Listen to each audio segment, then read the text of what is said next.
код жазу ол негізі қара жұмыс қой. Код жазу негізі алып қарасақ қара жұмыс. Ол престижный қара жұмыс деп айтайықшы.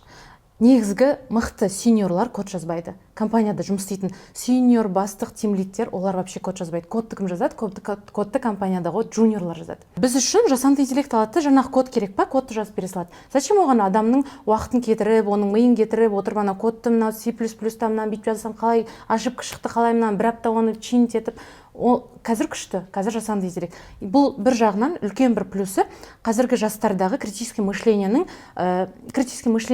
несі көтеріліп жатыр да, бағасы.